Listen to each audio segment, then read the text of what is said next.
Hammer gang. We always hit the nail on the head. Check this out, my Miami Hurricane fans. First scrimmage, man. First scrimmage went down yesterday. Now this morning I did post a video, but basically I had to go to work, so I couldn't get you guys enough information, compiled into the one video. So, gonna break down some of the things that happened during the scrimmage. Basically, information that I know of, and I'm pretty sure more information will be coming out pretty soon. But I'm gonna give you guys some of the stats of some of the players that you guys been looking forward to see. So, you know, also, I'm gonna let you guys come on and give your thoughts and opinions. Some of you guys might have some information also that you want to share with the rest of the fan base. So I'm gonna put the link in the chat a little bit later on in the show, so you guys can come on in, give your input, give your opinions and everything. So let's get this thing started, man. Get this thing started. First off, let me know who's here. Y'all say something. I don't see no messages in the chat. I don't know who's in here. Let me know who's here.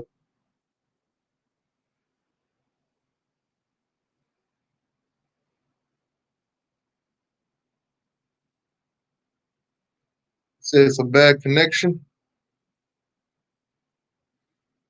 Let me know. Can y'all hear me? Can y'all hear me good? Can y'all see me good? Is StreamYard tripping? They say it's a bad connection. What's going on, Jay Play? Jay Play in the building. Y'all let me know. Can y'all hear me good? Am I everything good? Because I see a comment that say bad connection. Sound blurry. That's crazy. It's not looking like that on my screen.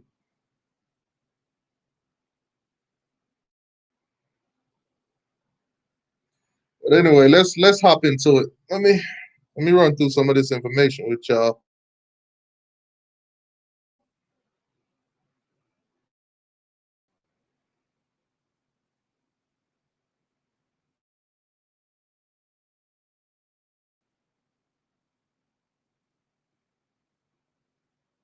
All right, so what's going on, SEC dog? Sound good, but in and out, but still straight. Okay, all right. What's going on, SEC dog? How you doing, boss? So we're gonna get this thing started, man. So as you guys already know, the scrimmage happened yesterday. So a lot of you guys were wondering, what Deriq King looking like out there. What's his stats and everything. So Deriq King went 15 for 26. That's 15 for 26 for 187 yards. He had 4 touchdowns, 5 carries for 25 yards. So he ran the ball 5 times, 25 yards, basically like 5 yards a carry, which for a quarterback that's pretty decent. He didn't have that breakout run, but we'll take that.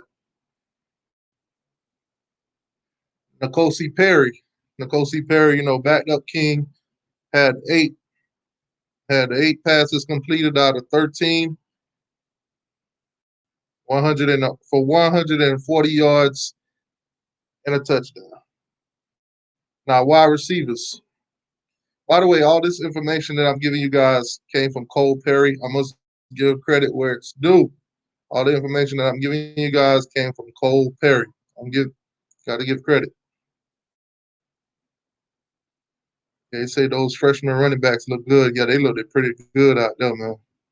Especially Knighton. Knighton putting up numbers. Cynthia, what's going on? So for the wide receivers, basically, Mike Harley had 2 catches, which both of those catches resulted in touchdowns. So he had 2 catches for 2 touchdowns. Then you got Jeremiah Payton, 3 catches for 26 yards and a touchdown. A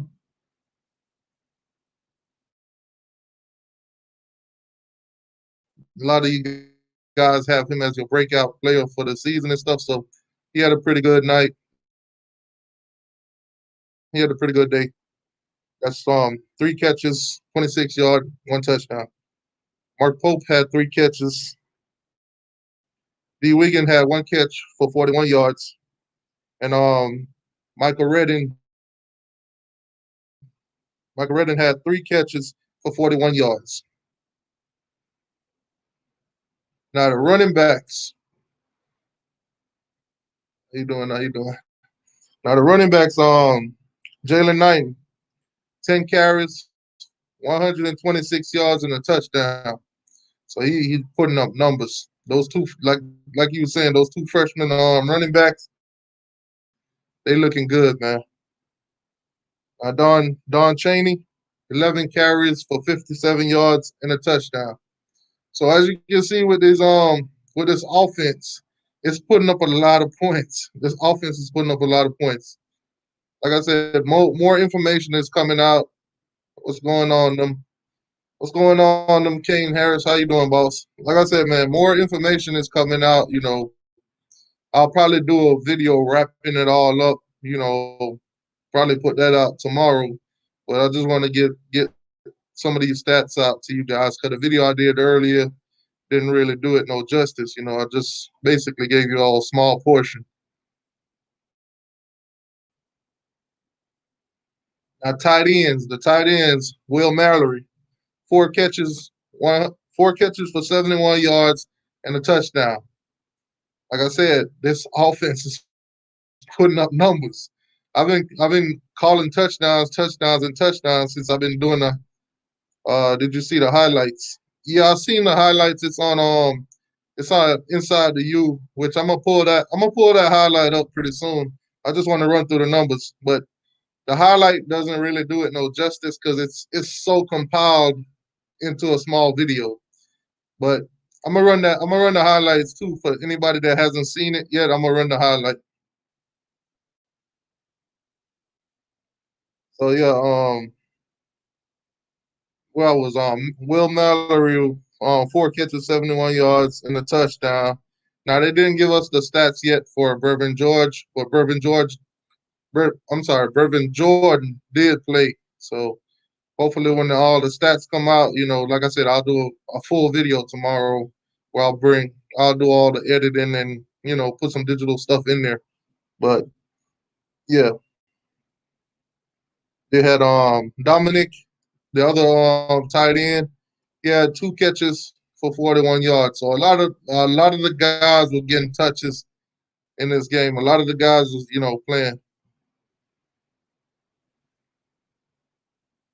Now y'all probably wondering, what about Jalen Phillips? Now Jalen Phillips had 2 tackles and a sack. 2 tackles and a sack. So they know, from right now the starters are gonna be Jalen and Rochi. So they're not gonna use them up too much. They're not trying to get them injured before the start of the season. Now linebackers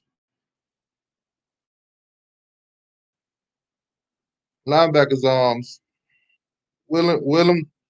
I don't even want to murder this guy's name, but Willem and I guess William.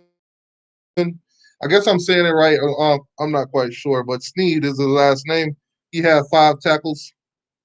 Sam Brooks had 5 tackles and a sack. Corey Flagg, 4 tackles and a sack. Now Gervin Hall, 7 tackles. And Marcus Clark, he had an interception. Now they still haven't put out the information yet either who he had an interception against, but it definitely was not Deriq King and it was not Nicole. I'm probably thinking it's Tate Martell, but we'll find out, sooner or later. But that stat has not been put out yet.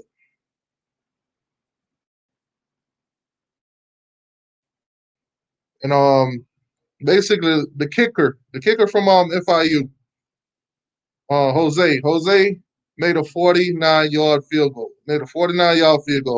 And he Also was 6 for 6 on extra points.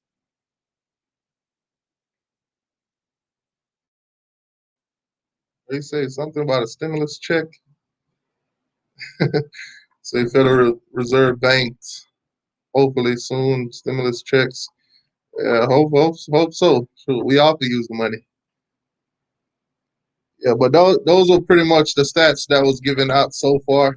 Like I said, they haven't given out all the stats completely, but I'm pretty sure it'll all be out by tomorrow. So once more of those come out, I'll make a big video about it. Put some highlights in there and everything.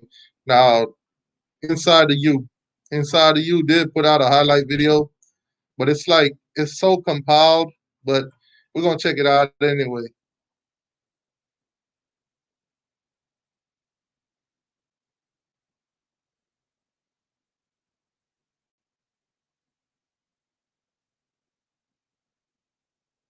Now I'm not gonna share the audio because of copyrights and all the music and stuff being played in the background.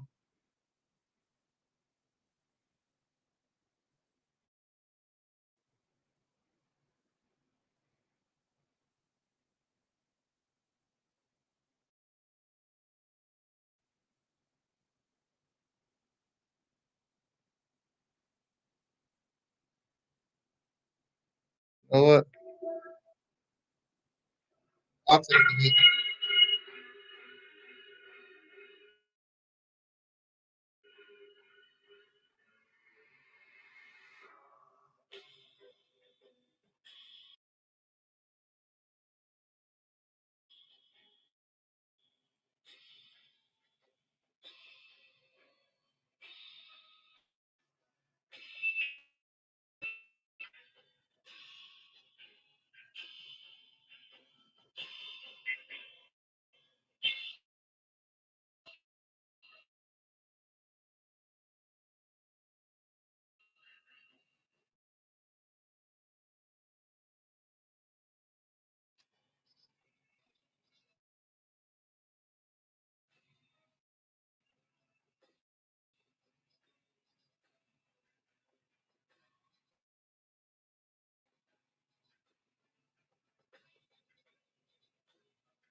Now this video is basically what Manny Diaz had to say about the offense and everything.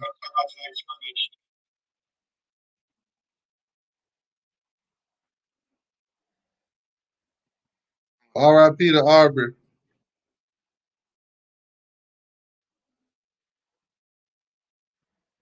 Y'all put R.I.P. Put up the prayers hands in the chat for Arbor Hills.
Can you guys in the chat hear it?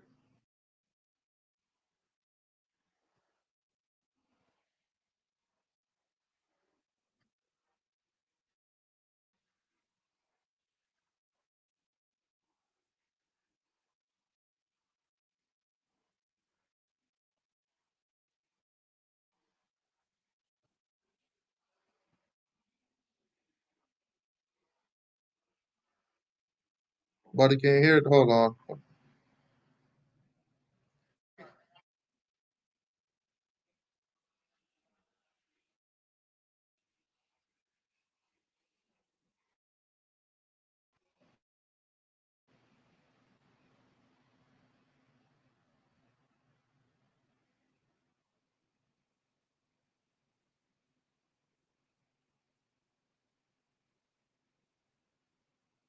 For the first time out, not having a spring.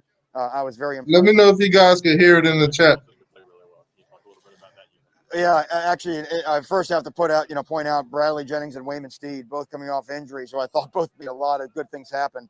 But then when you mentioned, Brooks Huff and Corey Flagg and Tyreek Austin Cave, Flagg and Cave, they left their mark a few times on some big hits. Y'all let me know if y'all It's can fun. hear it in the We've got a chat. great competition at Yeah, linebacker. okay. Not even to mention Zach McLeod. We got a lot of guys that think they can play, and that competition is far from over.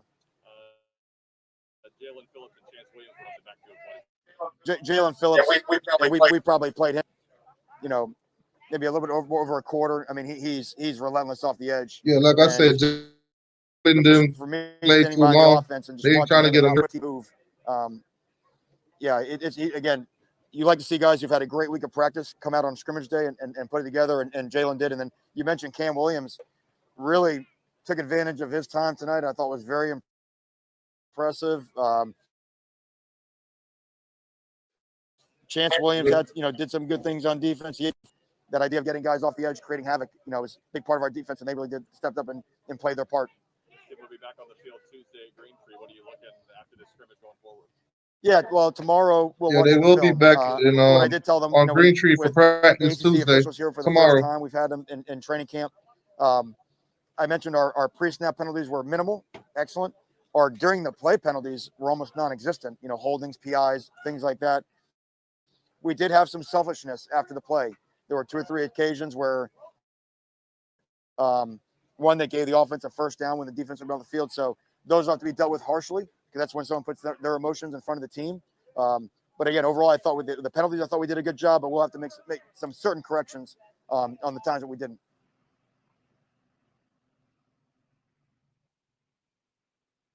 Yeah, like I was saying though, man, the scrimmages, like I said, the videos compiled. It's very small. Other than the Manny Diaz, but everything else has been small. They've been compiled videos. Yeah, but a lot of the guys, they looking pretty good out there, man. When it's all said and done, and they put out all the videos and all the stats and stuff like that, then we'll get more of a picture of what the offense looking like. But if you check any of the information that's been given, it's been touchdowns after touchdowns after touchdowns. Because I know a lot of you guys know that we struggled on offense last season. So, all these touchdowns that these guys are getting was nowhere in the picture last season. Deriq King alone threw for 4 touchdowns. Then you're talking about Knighton. Then you're talking about all the tight ends basically had touchdowns. And like after they do all the points and everything like that, they probably had a good maybe 50 points out there. Even the kicker was doing great out there. He was 6 for 6, and he had made a 49-yard field goal. The linebackers better bite down. Yeah, those guys, they did pretty good. A lot of them had 5 tackles. I mean, nobody had more than 5 tackles, but they were having tackles and sacks and stuff like that. They did pretty decent out there.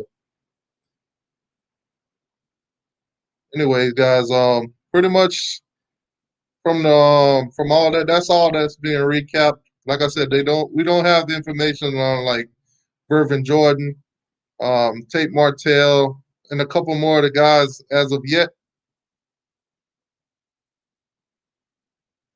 Said Tito, I've seen some of the Florida State spring game. They don't look that good on offense. A lot of short passes and screens.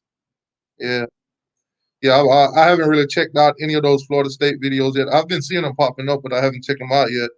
But I'm definitely going to do so. What SEC dogs say, Miami should have a good defense this year, based on what the experts are saying. Yeah, defense should be awesome. Offense is looking even better right now. Offense, Reed Lashley's offense is starting to show itself. So hopefully this all, come out on the field, game day when we playing real opponents and stuff like that. So also, Greg Russo spoke. He basically like made his prediction for the season. He basically was saying that every single game on this schedule is winnable. Not one of them is not winnable. He said the only two games, well, three games to really look out for is the Florida State game because that's a rivalry. It's always a dogfight. He said that Clemson, obviously, because the experience that they got and everything that they got going on, and then North Carolina. So the basically the three usual suspects. And he said probably watch out for Wake Forest a little bit because they do got a little bit of experience. Yeah, he said the O line looking good. Oh yeah, the starters for the O line going into the starters will be at left tackle will be Campbell. Um, left guard will be Osman. Center will be Gainer. Right guard will be Scuffy, and right tackle will be Jared Williams. So that'll be the starting O line as of right now.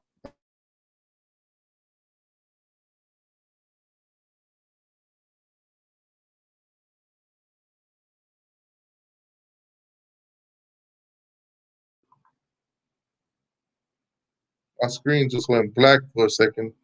StreamYard need to get it together.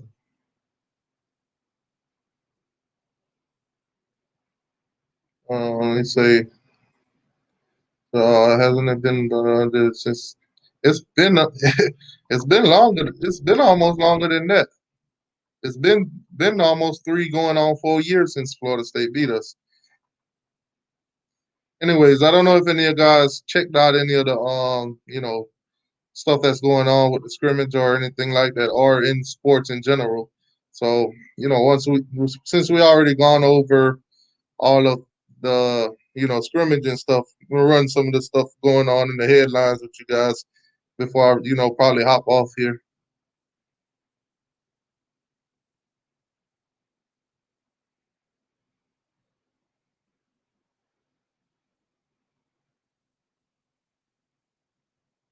Now, I know a lot of you guys have been noticing lately that basically those Florida State guys has been calling out the coach, saying that they didn't feel safe, saying that, the medical staff are lying, saying basically that, they test positive, they'll put down negative, or they're not sharing those kind of information with them. Well, DJ Matthews, one of FSU wide receivers, came out and said that, and then also Warren Thompson, one of the wide receivers, also was saying that they didn't feel safe to play. Well, now Warren Thompson has issued out an apology to the team, saying that he do feel like he's safe, and the medical staff and all of them is doing all the right things. So basically, he he he's saying he wants to play football, but at the same time, he's going back on everything that he said before. Now, I don't know what's wrong with those guys at Florida State, man. This week they saying this, that, and the third happening, and then the next week they saying something else, or the next day they saying something. I think they all bipolar up there. I don't know what's in the water in Tallahassee, but those I think those kids need to start eating crab legs for lunch. But that's pretty much what's going on in Florida State, man. A whole bunch of craziness. Basically, what they're gonna do is end up having Coach Norvell gonna lose that locker room eventually, and they're gonna look trashy. Half of them ain't gonna be prepared for the season. They got too much distractions going on in that program. Which for us, week 3 we got to play them, so it might be another blowout this season.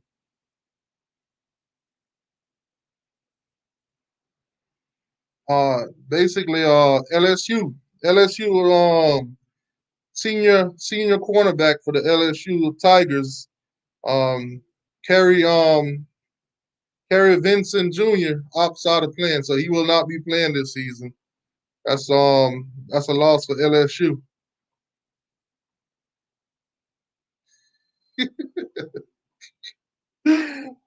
Yeah, but like I said in recent videos, there's going to be a lot of kids opting out, whether or not they feel safe playing or not. Some of them do not have to play. Some of them do have tape. They do have enough stats to go into the NFL right now. Now, whether it's a first round or a third round by not playing, I'm pretty sure some of these kids will not risk their health, to go from a third round to like a second or first. Either way, they're going to get drafted.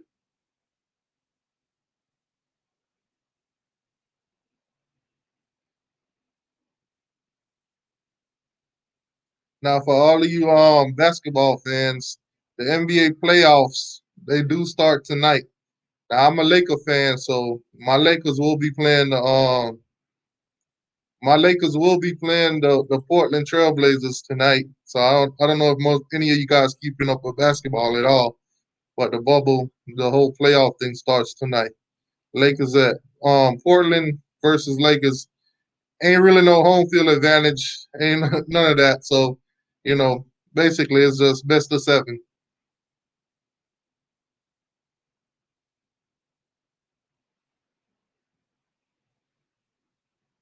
Now, also too, yesterday I made a video talking about Justin Fields. Justin Fields, the quarterback from Ohio State, basically the guy that transferred from Georgia to Ohio State. Justin Fields. Basically, Justin Fields has put out a petition, and that petition has gotten a lot of momentum because a lot of people are signing it, including myself. I signed it. But basically, what he's saying is the Big Ten canceled their whole conference. They're not playing until the springs, and they basically went from having a schedule to canceling within a couple of days without giving no information about it. Letting nobody know what's going on. So right now, they want answers. Their parents are demanding answers. They want answers by Wednesday, and basically, he put out a petition to have the Big Ten reinstate football for the fall, which I'm all for it because I want to see all the teams play. If all the Power Five conference can play football this season, I love that. I mean, I don't have a team in the in I don't root for any of those guys, but at the same time, if all of them are playing, and let's just say Miami win the national championship this year, it'll make it more. It'll solidify it a little bit more because then you'll have a lot of naysayers if they don't play saying that, well, y'all only won because this team and that team and that team wasn't playing. So I'm kind of hoping that the Big Ten do come back in. I'm hoping that the Pac-12 does also. But if they don't, ACC, the SEC, and the Big 12 is still moving on as of right now. They're still playing as of right now.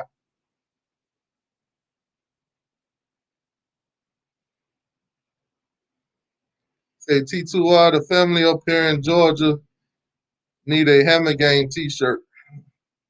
Um, Hammer Game T-shirts. If you want, hold on, let me share. You can go to my I gotta actually. I'm gonna design some. I'm gonna design some Hammer Gang T-shirts. I'm gonna design some. I'm gonna get that done probably by next week or so. I'm gonna design some Hammer Gang T-shirts. I'm gonna show you guys how they look, and if anybody wants one, what I'll do is I'll make a couple of them.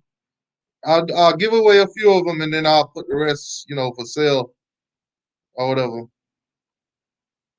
Right now, I just gotta design the shirt itself. But I'm gonna do so. I'm gonna get some Hammer Game shirts made, and thank you to all you guys that be smashing the like button, sharing the videos, and telling people about the channel and stuff like that. I appreciate all of y'all. As y'all already know, when we reach 5,000 subscribers, I gave away $100. If when we reach 10,000, I'm gonna give away $500. But if we reach 10,000 pretty fast, I might give away 1,000 because this is gonna be a lot of subscribers, so I might give away 1,000. But it all depends on how fast we get to 10,000. But thank everybody for hitting that like button and sharing the channel and subscribing and stuff like that. Trying to give back. We building over here, so thank you guys for all y'all do. Thank you, man. Um, anyway, I'm gonna put the link in the chat. So if anybody want to come in and give their opinions and thoughts about, the scrimmage so far, how they feel about all the stuff that's going around college football right now,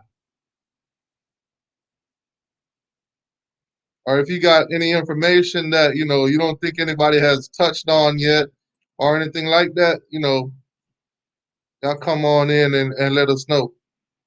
But the link is in the chat.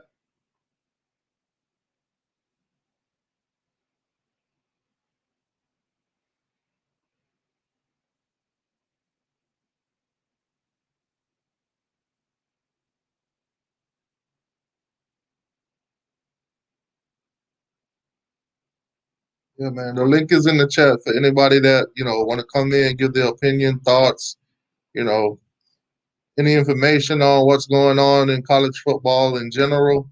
You come on in. You don't necessarily have to be on a screen with a camera. You could be on with just your profile picture or just your voice. It's up to you. But the link is in the chat. All you got to do is click on it and come on in.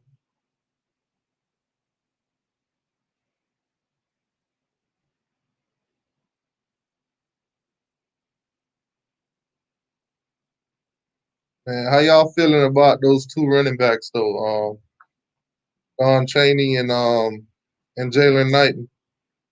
They putting up impressive numbers already, and they just freshmen.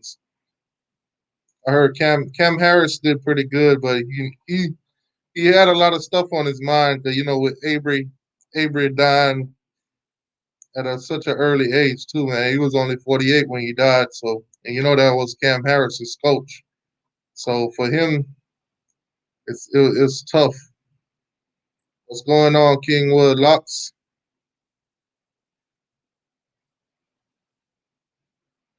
Yeah, like I said, guys, the link is in the chat if you guys want to come on in, talk about the scrimmages, talk about the stats, how you feel about certain players, who you think gonna be the breakout player, who you think gonna had that year, who you think that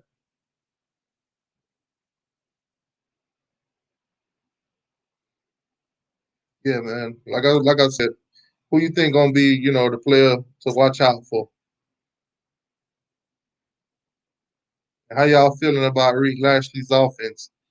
I want to say yesterday, man, touchdown, all them touchdowns. It's crazy. We put up so much points yesterday. I can only imagine. I can only imagine if we had half of that half of that offense last season. It's crazy. If we had that offensive playbook last season, we wouldn't be in the predicament that we was last season half the time.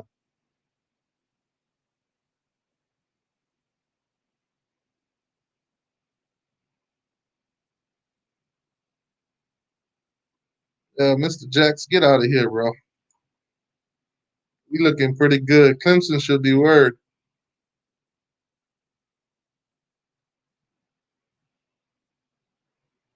Yeah, man. If we had this kind of offense a long time ago, oh my God, with all the talent that we had throughout the years in those positions, running back position and wide receiving position, I could even Jeff Thomas, man. If we had Jeff Thomas in that kind of offense, I think he would have shined a lot more than what he did.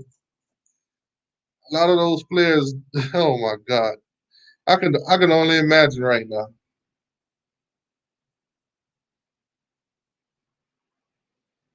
You said King will be the difference plus offensive scheme. Yeah, King looked like he just fits right in. he looked like it's just natural. It was just a natural thing for him.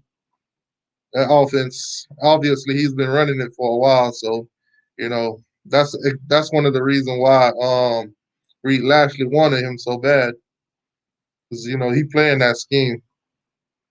Say your offense look good because your defense look bad.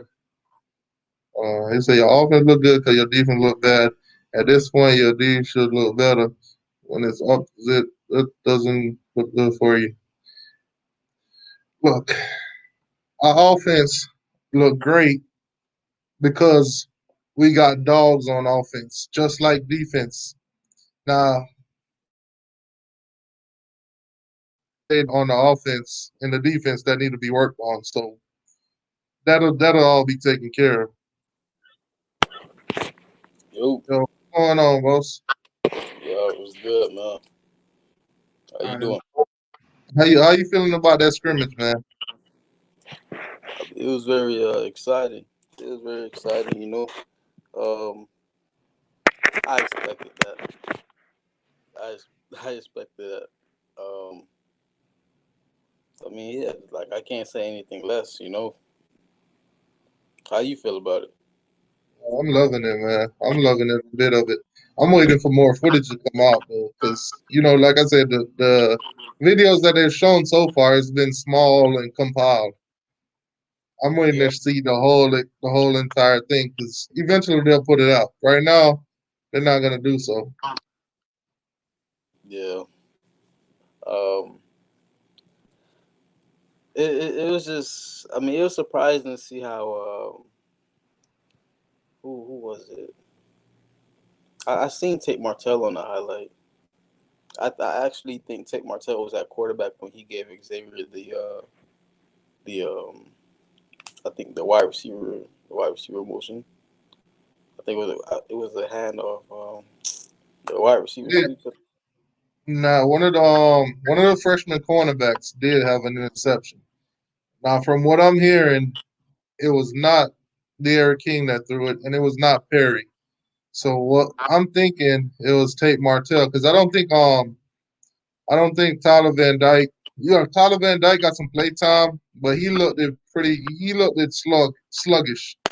And I don't think that offense is for Tyler Van Dyke. I know a lot of people are high on Tyler Van Dyke, but it doesn't seem it don't seem like the kind of offense that's made for him. Because he's more of a pro style anyway. So he looked at like he started out decent, but then he just degressed. Do you So it think might it might have been Tyler Van Dyke that threw that interception. If not, it might be Tate Martell. Nkosi did good also? You know. Yeah, Nkosi had good numbers too. Yeah, he went eight for 13 for 140 yard, and he threw a touchdown. Yeah, he was balling. Was definitely. I guess that was surprising to me. Um, I guess I didn't expect for him to be so have so many completions and a high percentage. When it came to his passes. So I guess that was surprising. But as far as like everything else, it's like I knew that De'Aaron King would bring some type of like stuff of fire to the offense, and he would just set the tempo. That's one thing with football. You gotta be able to set the tempo. When you're starting off. So it's exciting to see how everything unfolds moving forward. I'm sure that Rhett Lashley he has a lot more in his under his sleeve because they must have ran a lot of plays for them to have that much stats. Yeah, what I'm gonna do is I'm gonna run the little highlights that they compiled again for anybody who's just coming in and who hasn't seen it yet or whatever, because it's on Inside of You. So if anybody hasn't seen it, I'm gonna run it one more time.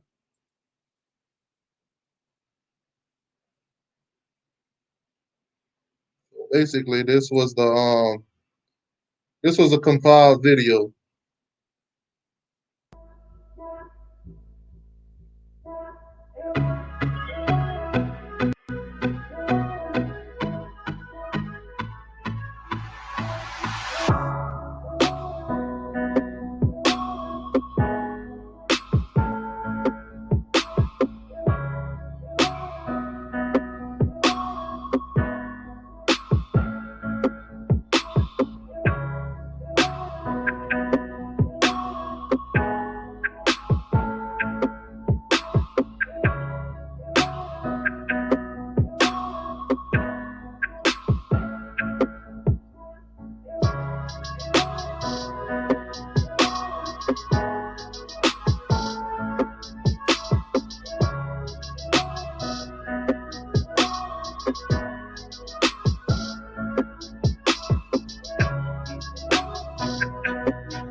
That last catch was a nice grab in the end zone.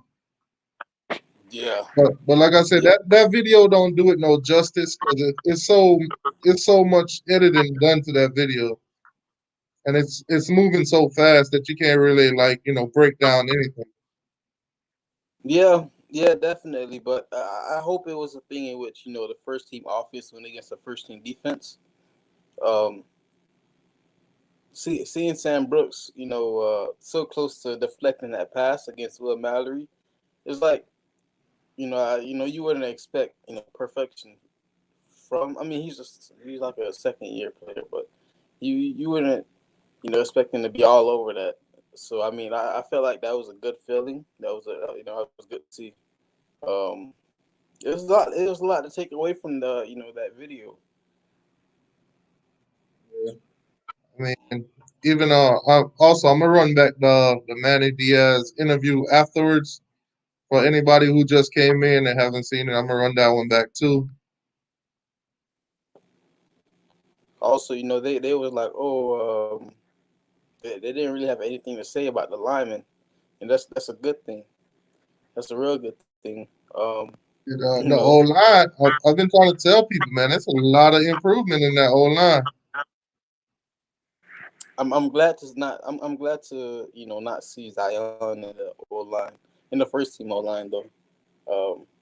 I feel like he needs to be able to watch from the sideline for a while to be develop more. Yeah, Even a though lot of those guys, are starting to show that they picked up some experience. yeah.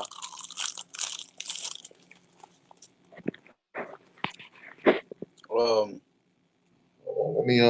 Let me share this. Like I said, for anybody who just joining and didn't get to hear any of the interview with Manny Diaz, I'm gonna share it one more time. This is all on Inside the U. Before I talk about tonight's scrimmage, Let me know that you probably guys 20, can 30 hear minutes this. before the scrimmage, we learned of the news of Aubrey Hill's passing. Um, you know, Aubrey was Cam Harris's coach at Carroll City. A great coach, a great human.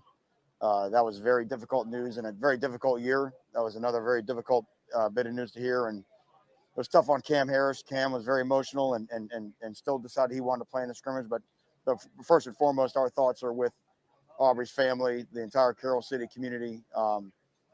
That's a difficult one. As for the scrimmage itself, I was very pleased with the way that our guys got after it.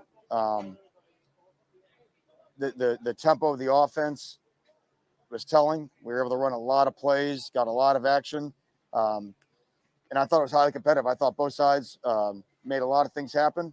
But again, I thought Deriq King, his ability to make plays, 4 touchdown passes, plays with his feet, really ignited our offense and really got them going.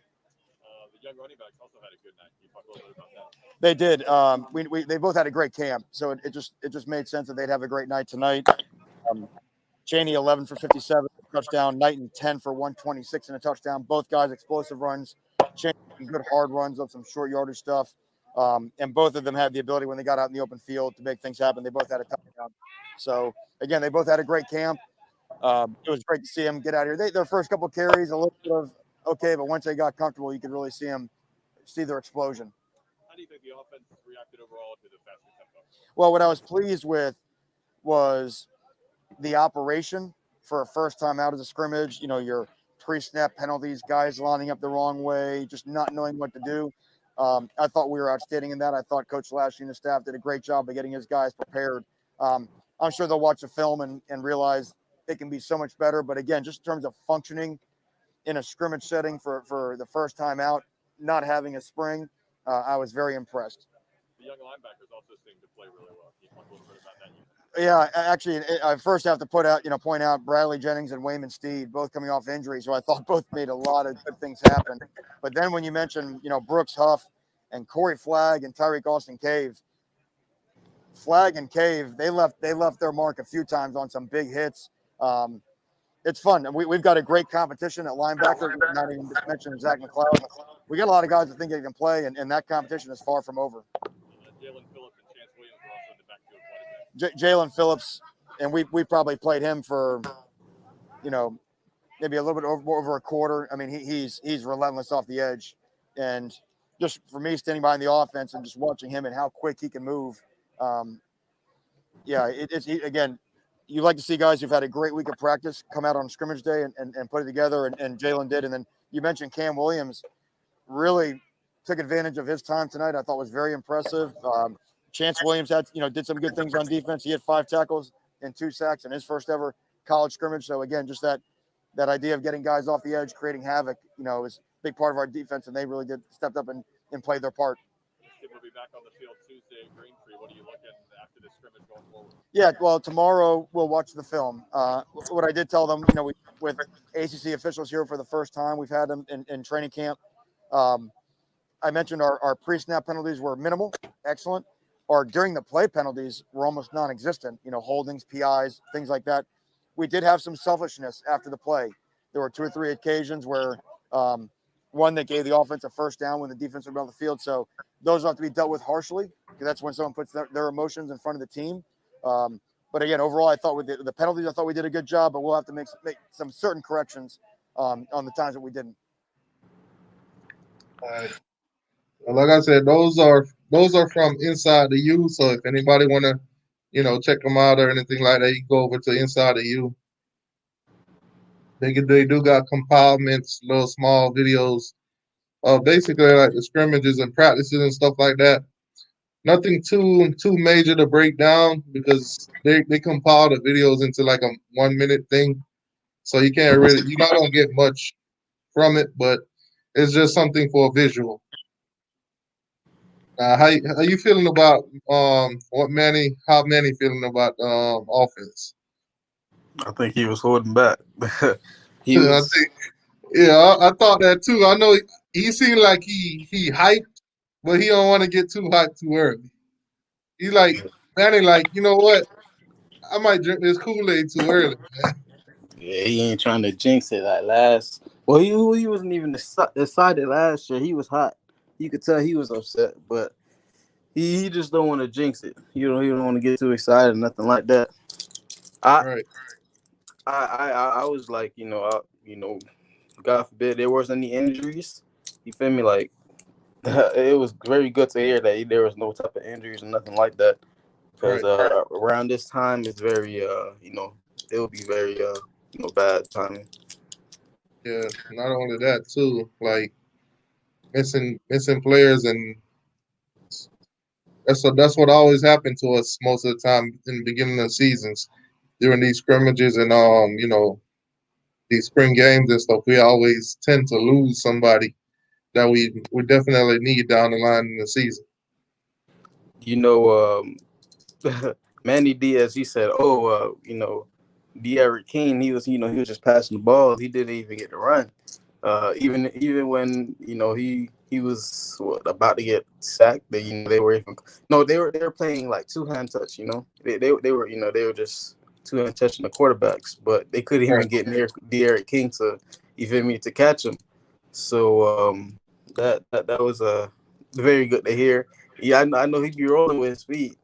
So Yeah, that's what I was thinking too. Most of those sacks and for the player stats, most of those sacks I'm thinking they may have came from what's his name?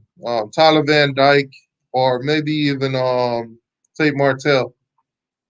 Uh, King of Battles has just became a member of the channel. Thank you, King of Battles. Really appreciate that. That's a touchdown for the channel. That's for you, boss. Thank you for joining the channel. Also, for members of the channel, once we get a good membership going on, where I have like a good amount of people as members, we will be doing some like members only live and stuff like that. And what I'll do too is like informational videos when we get like breaking information. What I'll do is I'll send the video out to the members probably like 30 minutes before I put it out to the public. I'll probably give you guys 30 minutes to watch it, so y'all be the first one to know anything like that. But once we get the membership going and, a lot of more people join, then we'll start doing member only lives and stuff like that. Which the lives with the members only, once we're done with the live, I'll still put it out there for anybody, that's not a member that can still watch it. Hurricane Medley talking about breaking news. Several Gators players have skipped fall camp. I mean, I Yeah, heard. yeah, I was hearing that too. I didn't hear that they skipped it. They did Yeah, not. it's it's on Google. Hold on. So they opted out. I Yeah, know it's they saying, skipped. I can't get it. Gators skip first fall camp practice. Yeah, they skipped a Yeah, a day, lot of but them it's not skip. like they're.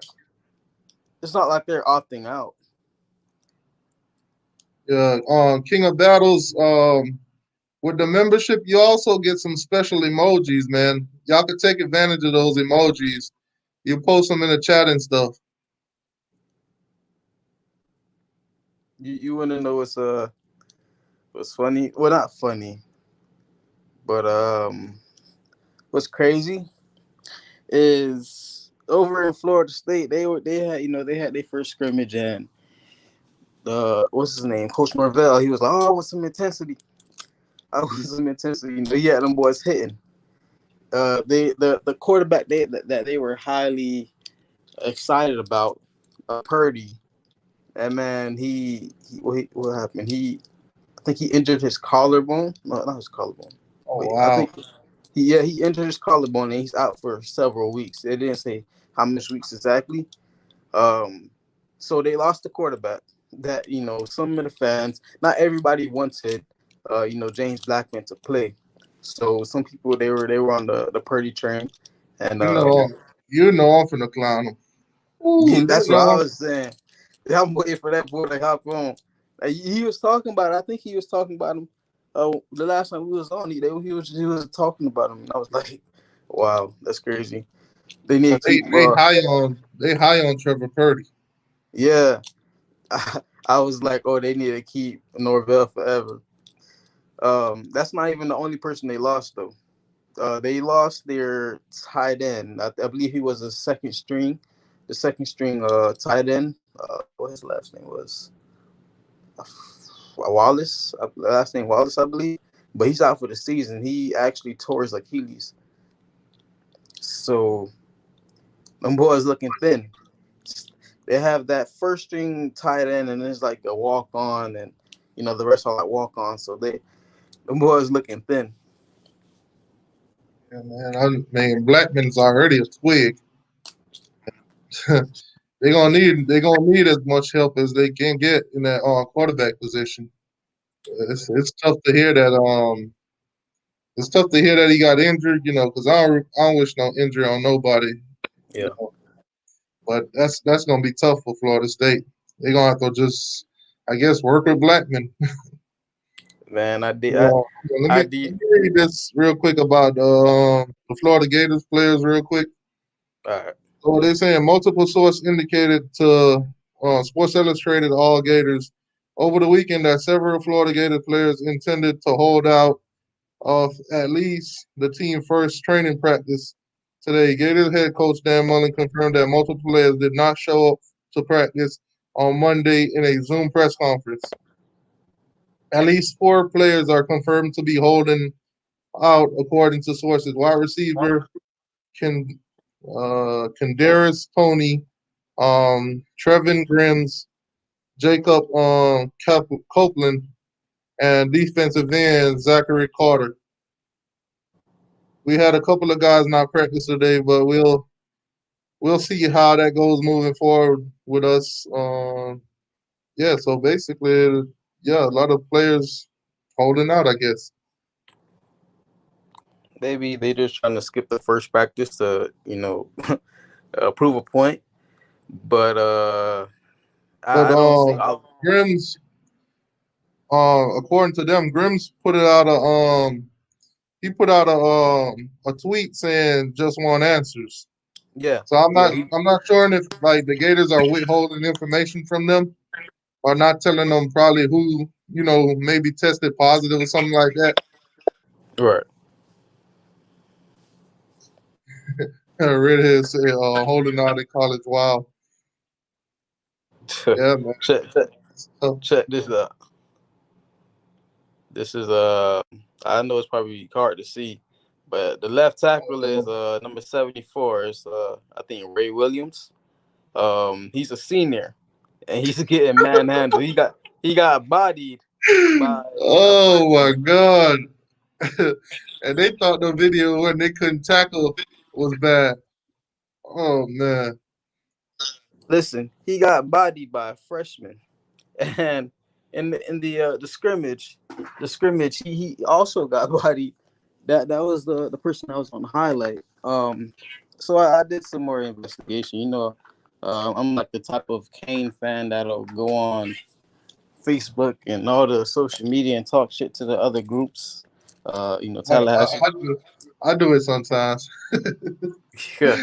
I do it sometimes. I went on and they were like, "Oh, he's a third string. He's not even playing." I'm like, man, he's a second string right tackle. That right tackle is gonna need a break in that game. So he's gonna get that work, and he getting manhandled by a freshman. And I told them boys, I was like, James Blackman gonna get raped. Yeah, like honestly, James, you gonna run through that. I already know. Yeah, a lot of like they saying, a lot of these guys demand an answer. They even involved some of the Florida State players in the article, talking about Warren Thompson, DJ Matthews, and Kamari and Terry. A lot of these guys, they basically want information. You know, they Yeah, wanna play, but at the same time, they want to be kept in the loop. If two or three players on the team tested positive, the whole team need to know, because you never know if these guys hang out, around each other all the time and stuff like that. yeah. What's going But I on, mean, Anthony? you didn't hear much of that at Florida though. You wouldn't hear that. Oh, they have hidden a positive test or anything like that. That's more so of a Florida State thing. Yeah, man. I And think. even your president, he's tweeting out, man. I don't know if y'all can see that, but he tweeted out, "Play college football." Oh yeah, yeah, Trump want yeah. football, man. You gotta And get then on. then you got people saying other stuff. This guy just said, let me go back. The reason the SEC isn't canceling football is money. Yeah, They saying Masters not really care about the health of the inventory. Basically, calling the players the inventory or whatever. Masters don't really care about these slaves kind of thing. man, them rednecks. The southern schools, man. They care about their football. They don't care what's going on. They gonna make sure football go on. And then some of the Florida players, they're sharing stuff that's being said by rapper Plies.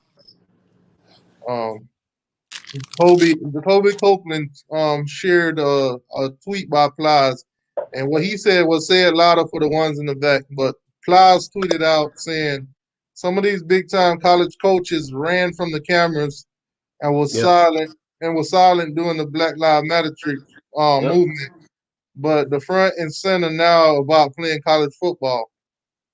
yep.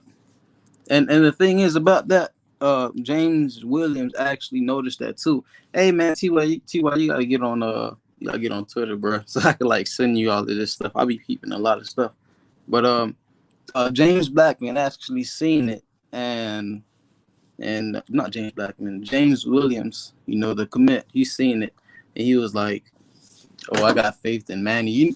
Manny actually, he stood up, he spoke, for the Black Lives Matter movement. So James Williams noticed that, and he felt good about his coach. So That was one thing that happened. That's what I'm saying. A lot of these kids wants to play, especially the kids in the Big Ten. They starting petitions. They all demanding answers. They want to play. A lot of these kids do want to play. Now, some of them do have some concerns.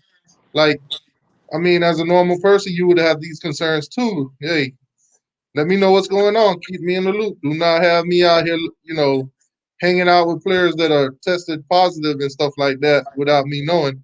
And don't do what Florida State do and put down that I'm negative if I'm positive. Stuff like that. Yeah. Yeah. Let me see. You see the fans were keeping saying kind of Commissioner Jones. Yeah, yeah, we've been seeing that. We've been seeing that a lot. A lot of Big Ten fans are basically saying that they had schedules going, they announced schedules, and then all of a sudden, boom, we're canceling the season, and they're not telling them why or what happened in the process, what changed, what happened for them to make that decision so quickly and drastically.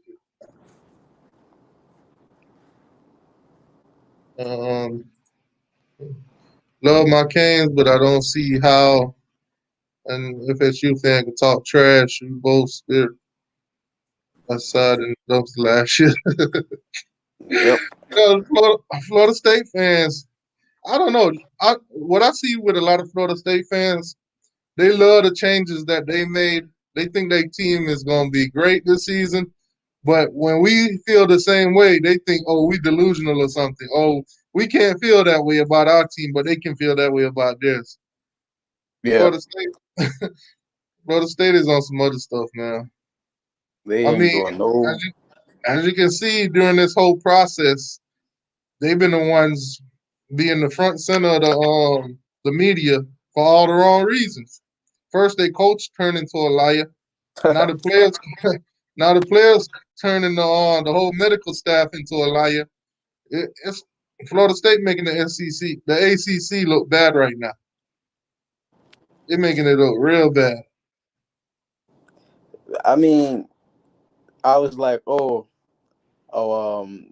they had the whole, Coach Norvell and his staff lying about, the COVID-19 test. I was like, man, if we don't play football because of the flipping Florida State, everybody gonna be mad. Everybody on Facebook, they was upset about that. And we basically would bash Florida State for freaking the whole season, the whole year, or whatever, or however long it'll be postponed. Yeah, all I know is we can't lose to Florida State this year, man. We Not, cannot lose to them. They're right now. They're a laughing stock. like All the honest. craziness that's going on up there, Mhm. they're the laughing stock of the footballs of the ACC right now. Most definitely. I ain't Yeah, worried about no Florida State. you got players up there just coming out one day calling the coaches and everybody a liar. Then the next day they apologizing for it, saying that they made a mistake. Oh man, there's the whole locker room. You got players siding with coaches, and you got players siding with other players. You got the big They, name stars coming out telling on coaches. Crazy. man, they beating up. Like they honestly dysfunctional all over the place. Plus, they got injuries and people that had high hopes. High hopes Yeah, of having as a quarterback. You need if you're gonna have somebody start over James Blackman, which is Trevor Purdy. You would need that guy right now. He would have to be in the reps. He would have to be throwing the ball and stuff like that. Honestly, I mean, The only when I, the only negative thing I seen about Miami on this whole pandemic thing was basically when they brought back the kids to school. They said four people to a dorm only. And a video circulated of the kids in Miami, throwing a party in the dorm room. But none of the football players or the athletes was involved in that. But it was just crazy to see, these kids don't listen, man. That's what go to show you they are kids. They don't listen. Because they said 4 people to a dorm room, but they throwing parties. They throwing a party in the dorm room, and they just got back there. I mean, they gonna turn up, man. Chuck Mobile say, hello, T2Y. You and family, hope everything is all good. Go Canes. Thank you, boss. Go Canes.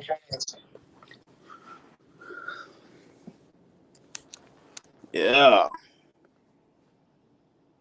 They say Terratulli at like prime time. Deion Sanders is still at FSU. Man, Terratulli at like Jameis Winston is still at FSU.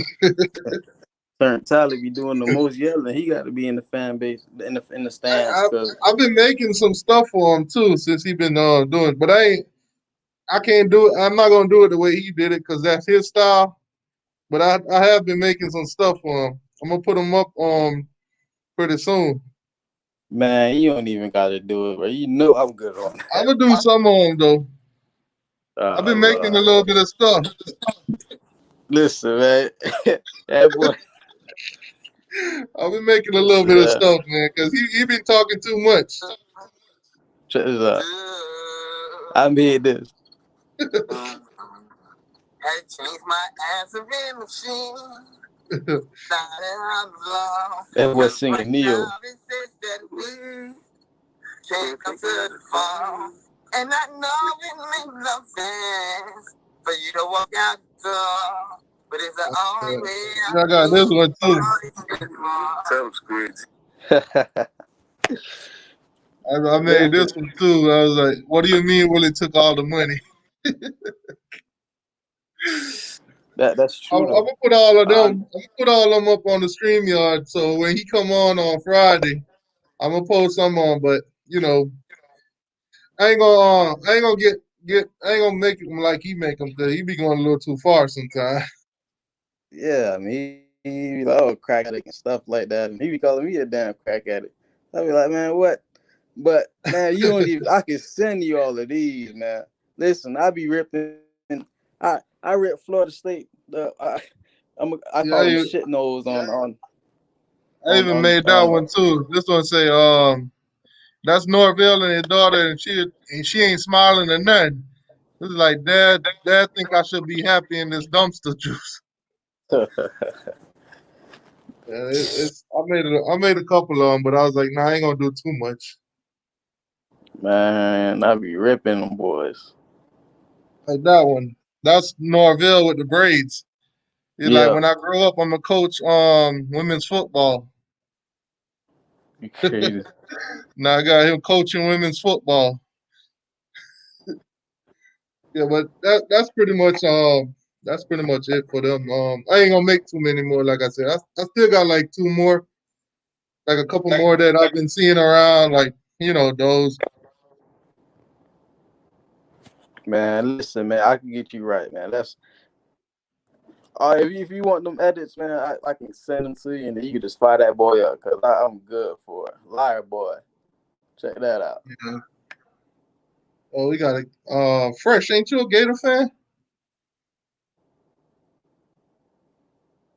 Yo, Fresh, aren't you a Gator fan, Fresh? I think you're a Gator fan, ain't it?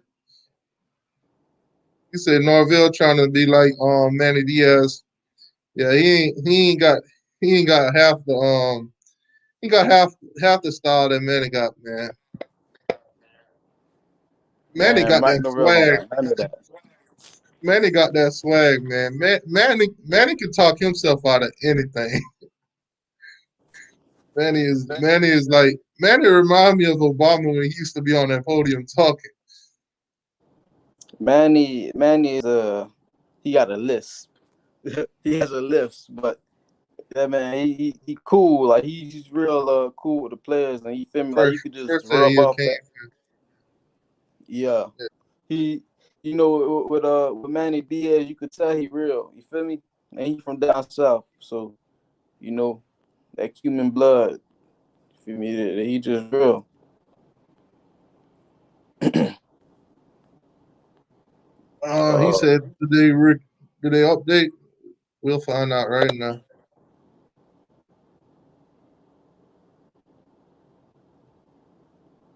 I don't care what y'all say about no 67 Manny. Shoot, I did some. So I had took some notes, man. I had watched 30 for 30. The U, Yeah. man. We been running stuff, man. Like, honestly, I had to write down some notes and everything. Where is it? From 1979 to 2008, the U had more NFL first round draft picks than any other school. The number was 49. Also had 180 players drafted to the NFL, more than any other school. Okay, so hold on. Let me share this real quick. Let me share my screen because he wants to know most of our prospects. So quarterback, they still going after Jake Garcia. He's still one of our top prospects, basically our 2021 prospects. We're still going after Chase Smith, which is right now we still don't know if we're gonna get him or not. I hope you do. Then you got Amari Daniels.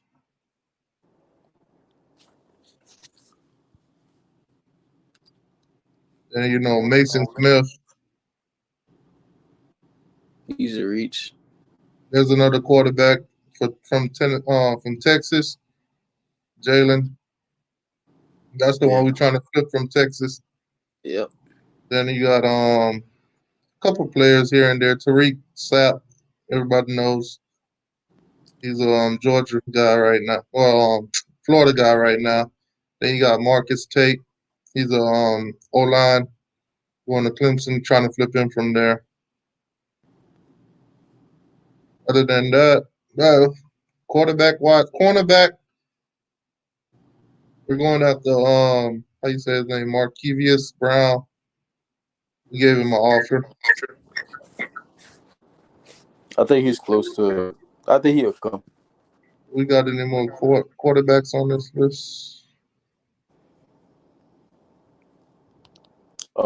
Chase Smith. Well, not Chase Smith. Jaden Hood. He really likes. He really likes Miami. Um, it's just honestly like a business move. You feel me? Like he got to be able to see himself, and he wanted to be able to go to the next level. So I respected that when I did hear the interview that he did have.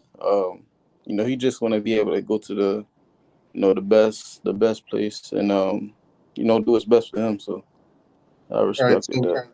so cornerback Markevius Brown and another cornerback out of Jensen Beach, Daquan Gonzalez. So those are the two.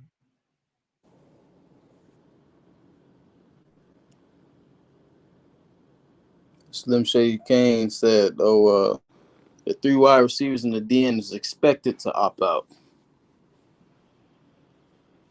Hold on, what?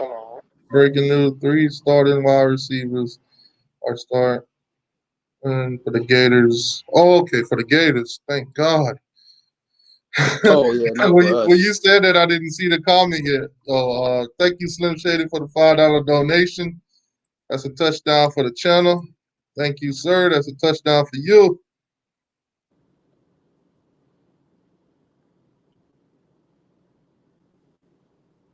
Yeah, man. Thank God for when you read that. I thought that was for Miami. I was like, oh my God, we about to lose another defensive end. We about to Nah, lose what 3 wide receivers? That's crazy. Yeah, a lot of the fact. Gator players we just read about it. Slim Shady. We just read about it on well, basically off of Sports Illustrated. A lot of those Gator players are holding out. They're not going to practice or whatever. Dan Mullen thinks it's gonna blow over or whatever, but hey, who's a I, Gator?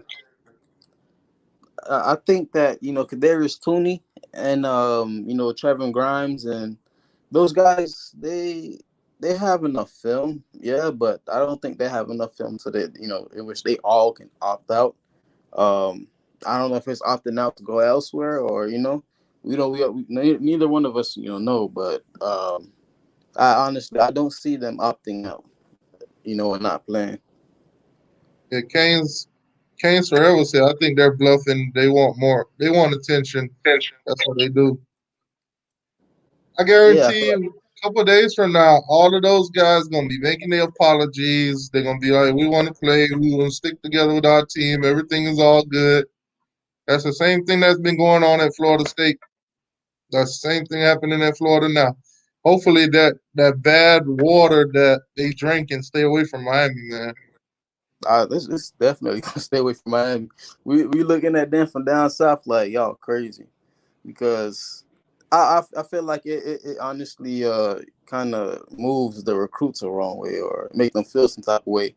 Florida State already don't got shit. They just signed they like 50th third 3-star in like 2 years, and Florida, you feel me, like they got the Jason Marsh and Corey Collier, and I don't think that if I was a recruit, I wouldn't want to go to a school that that has so much drama going on, and you don't believe in the coach, or you don't believe that they're there for your best interest, or uh, you feel me? They don't really care about your kind.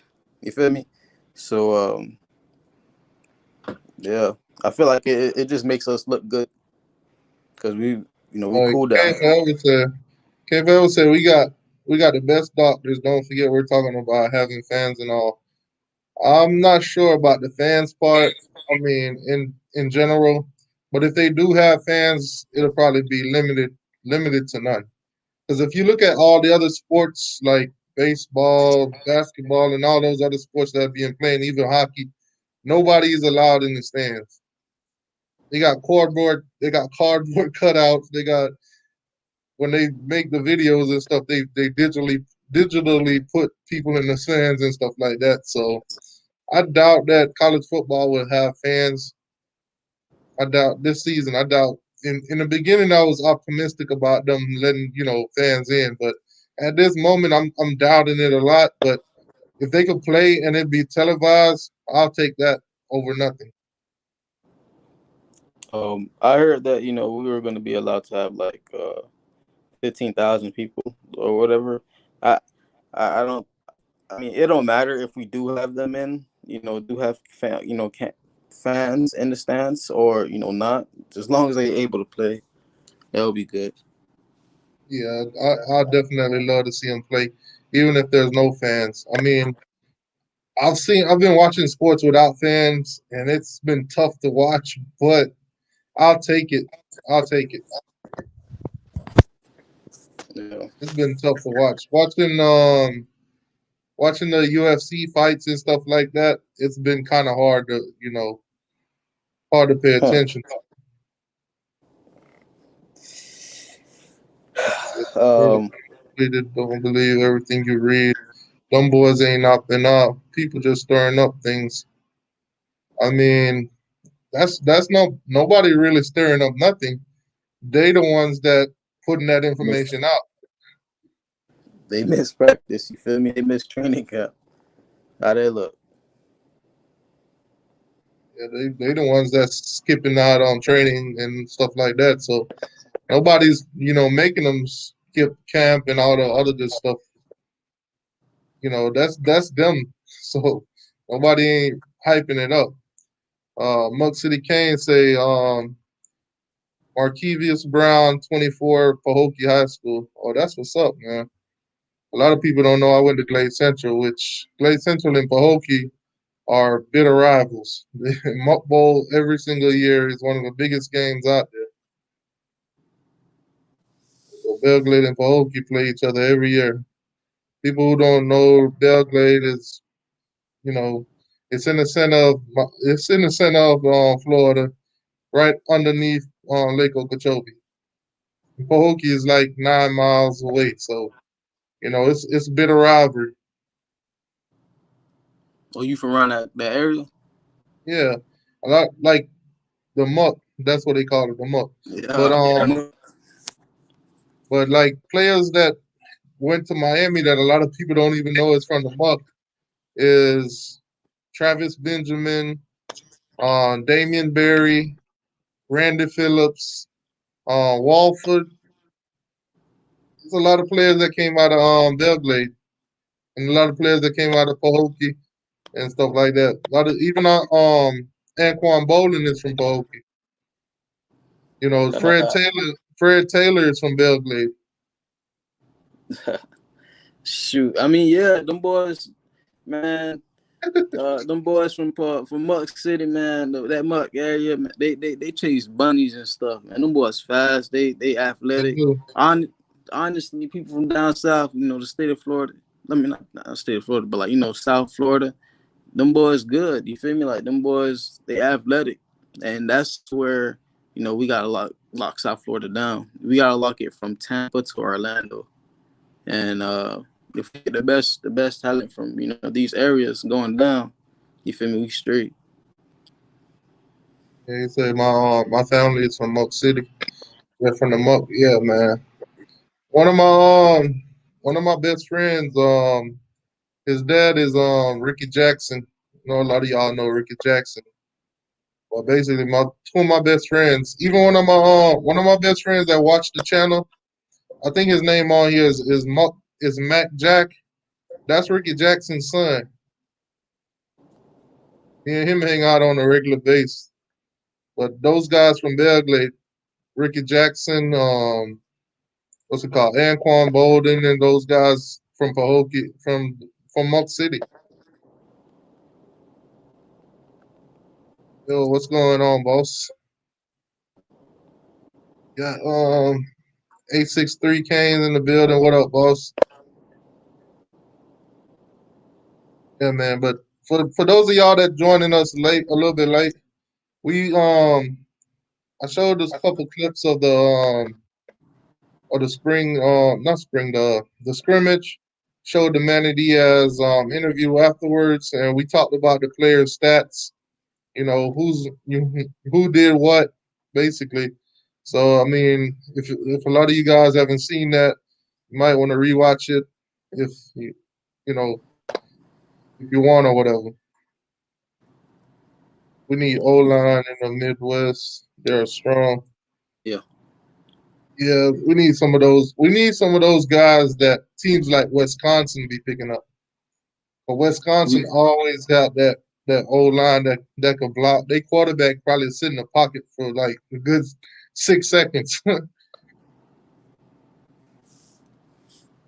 we need we need them Hawaiian boys, them boys down south on the west side. That's mostly what it be though. Most of the guys from up in those areas, they good old linemen. But down here you'll find the receivers and the running backs. And sometimes you'll have to go out to like Texas or California to get that solid quarterback. But it's sometimes it's it shakes up a little bit. Yeah. Definitely got Florida got the speed. That's why a lot of these SEC coaches they love coming down here to Florida, try to recruit, try to take the players out of our backyards. But they see the speed and the talent. I don't know why they act like that. AR-10, man. He in the chat just trolling and stuff. Like what you just said ain't true. You feel me? Like if they don't come down to South Florida and try and take our talent, we will beat Georgia, all them boys. I don't care what they said. It's like when you know where you from, y'all talented, and these kids gonna make the best decision for themselves, go elsewhere and go to those big universities. When you know that they Georgia's don't really. one of those teams that no matter how they troll, how much they troll, it's easy to ignore them because they ain't win nothing. They ain't gonna win nothing, and they still, if they do win something, they still playing catch up to everybody. I mean, it's not even like I don't even get upset about it. It's like I know it's facts. You feel me? If we keep our talent, we could beat anybody from anywhere else. This ain't gonna ask your granddaddy about when Georgia won something. That boy funny.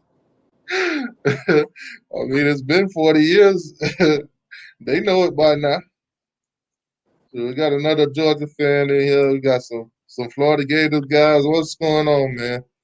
What's And going them on, boy, Florida Gator Nation? What's going on, You like what's going on, boss? He's saying Indiana and Wisconsin boys. Yeah, them the guys that them the old lines that you need right there.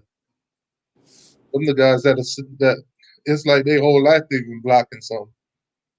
Man, how the hell, like, where is all these people coming from? Jeremy Fisher, that boy throwing gator emojis. Where is people coming from? I be talking about the Gators since the Leonard Taylor and Yeah, the whole Mason and all of them. But what you got to understand, Gators don't really have a YouTuber that does Gator videos other than like Gator breakdown and those old guys that talk about stats and stuff like that don't really try to entertain. yeah. So you know that's what I'm gonna do too though. I'm gonna start doing some Gator videos, but it's gonna be more on the trolling side. I'm gonna like give they news what's going on with them, but I'm gonna troll the shit out of them at the same time. Get them something to watch. Cause Gator Nation is huge. They bored too. They got a lot of fans, but like you said, they bored. Uh, I'll just give them the Miami guy to watch.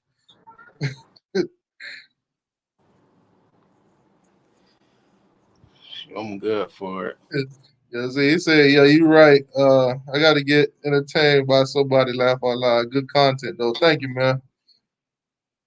Well, what's going on, boss? We got some fans in the house today, man. We got For some we got some Gators. We got some FSU fans. We got some Georgia fans up in here. Some a little bit of everybody. That's what's up, though. It's Miami Hurricanes over here, but it's college football in general. So it's good. I mean, real. at one point, I remember I was getting trolled a lot by Turn Tally fans. So I started like any video that I would put Florida State in the title, they would come over here and start just going at it. That's gonna be funny. It don't make no sense. Hey, y'all boys hit the like button, become a member. Yeah, man. Y'all hit that like button and the membership thing, it's optional, it's pretty cheap. It's like $2 a month and it's different levels to it too. It's like one level is $2 a month. One level is $3 a month, and the other level is like $4 a month. So it's pretty cheap. I mean, if you come to the channel and you support the channel and you hit super chat and you donate to the channel, you're pretty much giving more money to the channel than you do as a member anyway. So that's something you want to think about. And the membership to the channel, you get special emojis that you can put in the chat. There's special emojis that you put up, and it's all Miami related. You get like the turnover chains, the turnover ring, not turn, the touchdown rings. You get Sebastians and some other stuff. I want to mention these two. They were talking about them in the comments a little piece. I'm gonna give credit when credit is due. These boys do look cocky. They freshmen. They go to Florida State. And Florida State, they actually, raving about them. They like, oh, these boys are good. They huge and da da da. I mean, yeah, they could be as big as they want. I hope they can move fast because, you got to be able to move. But I had to I had to clown them a little piece. Nobody want to go to Florida State. So, like I said, Let's see. You say like I T2Y. said, What is your realistic prediction as a Hurricane fan for when the Power Five Florida teams are all going to be dominated at the same time? That's tough to say because I mean right now Miami is clicking on all six. We moving. We going forward. But if you look at Florida State, it looked like they're going to take a step back. And Florida right now, Florida's in a good position too. So I mean, Miami and Florida is looking good, but at this time, Florida State is kind of looking like they're gonna be behind for a minute. They'll probably need a couple good recruiting class to catch up. Check me out. Corey, we got Mhm. Corey with the $2 donation. Thank you, Corey. That's a touchdown for the channel, man. That's a touchdown for you. Thank you, sir. We really appreciate that, boss. I bet my last that Florida State ain't going no more than 2-9 this. Well, not 2-9. Yeah, 2-9 this year. 3-8 to be generous. Or with luck. Yo, what's going on, Hurricane Chris? How you doing, boss? Hold on, it's some people I ain't getting no recognition yet. Hold on. James Brown, what's going on? What's going on, boss? Thank you, boss. We got Kane Gang. Oh yeah, I seen Kane Gang earlier in the chat. Okay. Yeah, we all caught up. Oh, caught up. Hold on, back to but like I was saying, Anthony, it's hard to tell when we're all gonna be, clicking or dominate the states, but 2021 is name and likeliness. So if Norville could get it together this season, then we all probably be, up and running.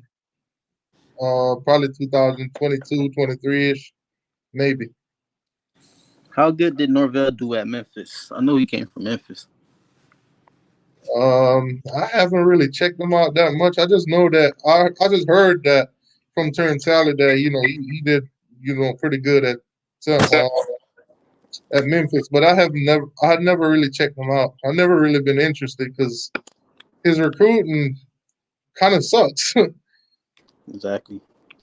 It's like I heard that he's bringing over the talent or the kids that he was recruiting while he was at Memphis. He continued to recruit them so they can come to Florida State, and that's not going to be good for them at all because just different style of ball or whatever. Not different style of ball, but they honestly, I feel like he's just going for a lot of 3-star. It's just not gonna. They're not gonna be able to keep up, and they're going downhill. Yeah, Mhm. Keynes Forever said, I really want to know how that secondary really looked last night. 6 touchdown passes. Yeah, I want to see the footage and stuff, man. Like I said, if they're giving up that many touchdowns, because it was touchdowns after touchdowns, not just passing, rushing too. You had Respo going for 70-yard rushing. So I really want to see. I can't wait for them to release all those footage if they do to see where we need to step up at. Because 6 touchdowns. I mean, I like the up tempo offense and I love the direction that it's going. But as a defense, also, we can't be giving up that many points. Because if we scoring a lot, but our defense giving up a lot too, it's gonna be a lot of dogfights. I mean, I don't think that our defense was doing bad. They may need some time to settle in and do perform better, but like Jalen Phillips, they said he was only playing for like a quarter and a bit, a quarter and a little bit more. He wasn't really like there, and I didn't hear anything at all about Roche. I was asking about Roche, and I didn't hear of anything yet, but I think we're in good hands. Yeah. Definitely. Like I said, most of the information it'll be out by tomorrow. A lot of the stats from the players and stuff like that has not come out. So and how long some of them played for has not come out. I mean, with this whole COVID thing, it's been hard to get any like video and footage because on a normal, you'll have people out there that records and stuff like that. But now with COVID and stuff like that, they don't want too many people around. They don't need, people being exposed to the program. So it's tough to even get any good footage.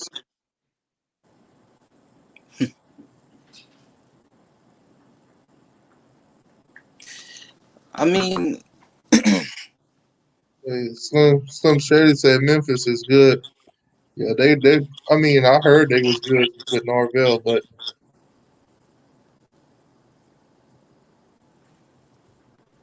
He put it in caps too. yeah, what turnover chain after 2 years. And let's see. Hold on, what? What's the? Oh, he's basically saying like how we got the turnover chain. What's the worst thing we seen out there by other schools? I A mean, pencil. the who? Somebody had a damn pencil. I forgot who. You know, Florida State was getting bashed with a door backpack. Put on my turnover chain. my dime life turnover chain. I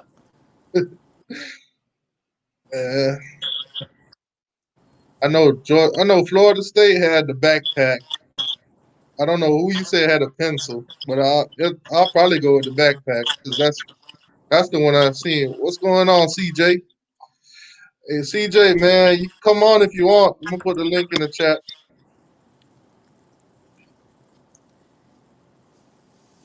Put the link in the chat if you want to come on. Door channel backpack. I mean, yeah, that's mainly that's one thing I can say I respect about the Gators. When we did our turnover chain and stuff, they didn't follow the trend. They Yeah. didn't jump on the bandwagon.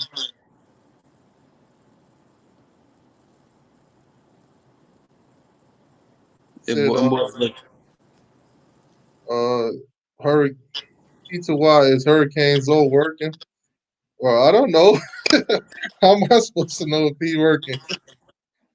If Zoe working, he working. But if he not, he not. I'm not sure. CJ said he not around his laptop. Oh, okay. Said, mommy, hold on. We got Slim Shady Kane in the back. What's going on, Slim? What's going on, boss man? What's going on with you? How you feeling about? Have you seen anything about the practices? I mean, just what like Gains All Access and a couple other YouTube channels put out. I've been able to watch a whole lot. Hey guys. I was gonna say is Mike Norvell out of Memphis. Memphis in the same conference with UCF, SMU, Houston. I mean, you're talking an offense that can throw up a lot of points. I mean, games in that conference, 60 to 50. None of them really have much defense. Did he bring all his staff with him? Did offensive coordinators and stuff? For the most part, I think some position coaches stayed. Okay. I don't think he brought everybody with him, but Because I mean, I did hear that Houston. I heard that not Houston. Memphis did beat SMU. I think they beat Houston also. yeah, SMU was the third place team in the conference last year. Memphis was second. Okay, so that's why they so high on Coach Norvell up there in Tallahassee. Well, I mean, maybe he can do good. I mean, Justin Fuente for Virginia Tech come out of Memphis too. He was the coach before Norvell at Memphis. And I mean, he's done so at Virginia Tech. Honestly, I think Norvell and they are not as good because they're going to be competing with higher quality competition in general over the besides UCF. SMU is not as consistent and stuff, so they only competed against UCF a lot, and the AAC was not a really good conference overall, in my opinion. So I think Norvell and Fuente might be fired soon. Honestly, Norvell is not going to be successful in a Power 5 conference, to be honest. Yeah, I don't think Norvell's getting fired anytime soon. I don't think Tallahassee has the money to be firing anybody right now. They just got done paying Willie, paying You know, Norvell got his contract. I don't think they got the money to be firing anybody right now. Do you Yo, think what's going on, what- CJ?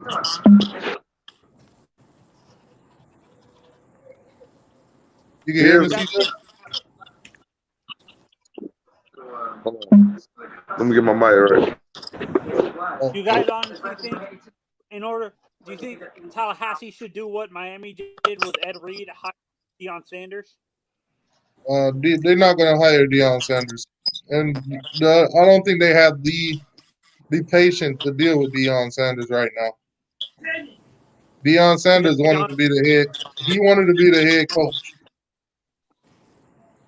no, at the same position that you know what Ed Reed does for the Hurricanes as like he works underneath the athletic director as kind of sort of like Right. a I don't VP like or I said, I don't think Deion Sanders would be up for a position like that.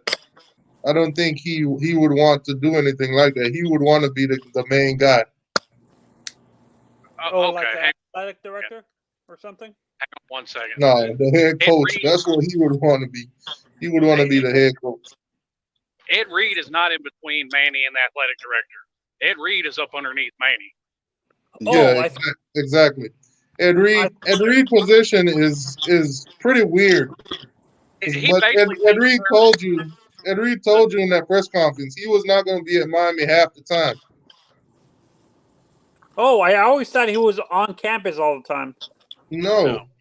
that Oh, guy okay. told you straight up. He got a son. He got a son to raise. He got his family. He told you straight up in that press conference. I don't know if everybody was listening, but he won't be there half the time. His position is more of like a mentor and a help to Manny. Oh, okay. So he's like in a almost kind of like an assistant coach or something like that, No, or Ed Reed is not allowed to coach anybody, bro. He's not allowed to coach anybody. no, his position in a sense is. I know he's not coaching, but in a sense, is he kind of like an assistant coach without the coaching hassle He, and stuff like he's that? Or basically Manny's assistant, is what he is, basically. Yeah, Yeah. he could help mentor players. He could help, stuff like that. But he won't be on the field coaching nobody. oh, okay. I thought Yeah. he helps with preparation, like when it comes to the games and stuff like that. I thought that's what he does. Yeah, now with him not being a coach, he actually is allowed more access to the players than the coaches are. So he can talk with them, meet with them on a day-to-day basis if he wants to, even during the off season when the coaches aren't allowed to. Oh man, hey, we got a joke here. It said T2Y, what Georgia and Eddie Murphy has in common? The answer is they both were one hit wonder in the '80s. Oh Jesus, that's horrible. Oh man, That's disrespectful to Eddie Murphy. oh man. And honestly, I Yeah, like. basically that's what he is. He's a mentor, counselor, and motivator. Yeah, So you guys he don't told you think? straight up though he will not be on the coach. He will not be on the field coaching. Oh, okay. Oh, okay. Yeah. No, because I watched like I didn't watch that part of the interview and stuff like that, so I didn't realize he didn't say that he wasn't gonna be a coach. I Hold only on, $5 donation. Thank you, boss. Said Hammer Gang. Here's a touchdown for the channel. Thank you for hard work, T2Y. Thank you, boss. That's a touchdown for the channel. Sir, Yes, sir. Slim Shady. Are you in Georgia? Do you live in Georgia or No, I live in Memphis. oh you live in Tennessee and stuff? Oh, okay. Uh, okay. Yeah. What as a Miami fan, when you look at Tennessee, do you think they're ever going to be at the top, like in the top of the rankings for the SEC in the future, or no? They're still their program is so out of sorts, like FSU kind of, where it's going to take a while for them to build up to compete with Florida and Georgia and stuff like that. Honestly, well, number one, college football goes in cycles. Alabama went through a 20-year drought when they wouldn't get either. Okay. But Tennessee has almost the exact same problem right now, in my opinion, that Miami does. They keep Hold on. turning over coaching staff. Hold on. Henry Lee says T2Y always giving false info, talking about Dion wanted to be a head coach. Damn lie. Now, when they was in the process of hiring Norvell and looking for a coach to replace what's his name, Willie Taggart, wasn't Dion one of the main guys that put it out there that he wanted to be the head coach? Yep. Am I I think lying? Sanders might Yeah. have, but I don't think it was Yeah. actually Dion. Am I lying or? Oh man. No, Kenny, Dion was Henry, a candidate. Dion I think what's he going on, was. Dion Logan? was How a you doing, candidate. boss? Dion was a candidate. Okay. See, I didn't know if that was actually Dion doing that or if that was the fan base doing that. Nah, Dion No, put it Dion out there that he wasn't. wanted to He be a would. coach. I got you. I feel like his Yeah, son he would have definitely came was right a along candidate with him. because his son was gonna come play quarterback though. Yeah, Okay. his son was gonna come right over though, but that's why he went to FAU. Yeah. Well, all right, there you go, Henry Lee. Thank you for saying that I put out false information. You're welcome. Hey Logan, what's up, man? What up? Yeah, well, we were when since you live in Tennessee, like I was asking before, do you think Because Tennessee Deion has a Sanders step up actually is, Miami I think, an offensive or coordinator for high school. does Tennessee even have the recruiting base as Miami does?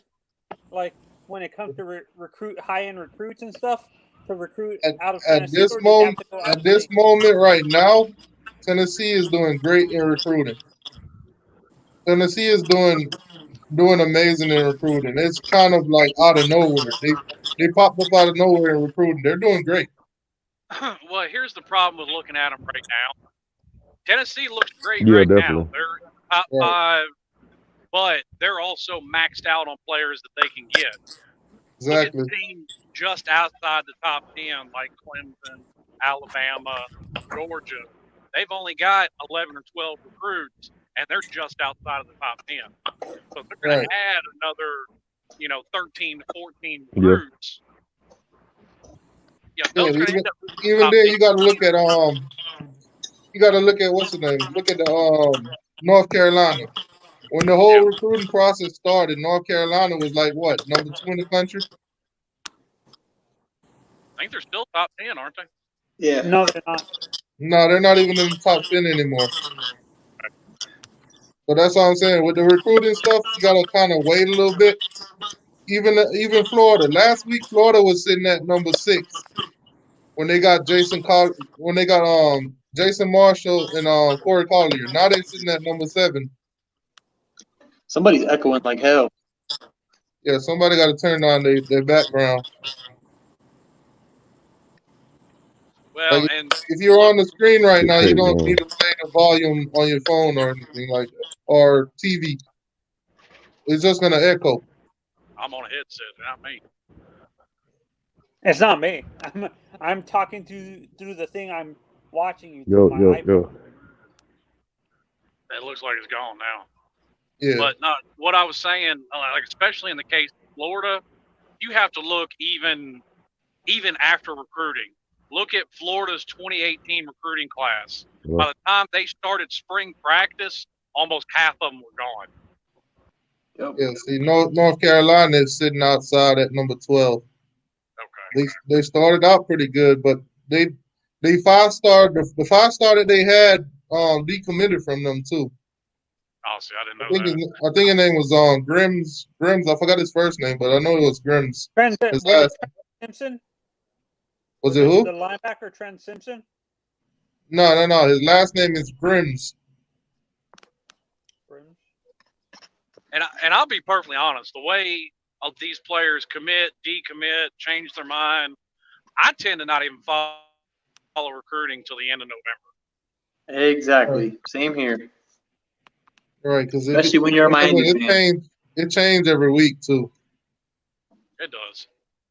Yeah, because And one thing that like I- didn't change though is Ohio State's been sitting at number 1 the whole time.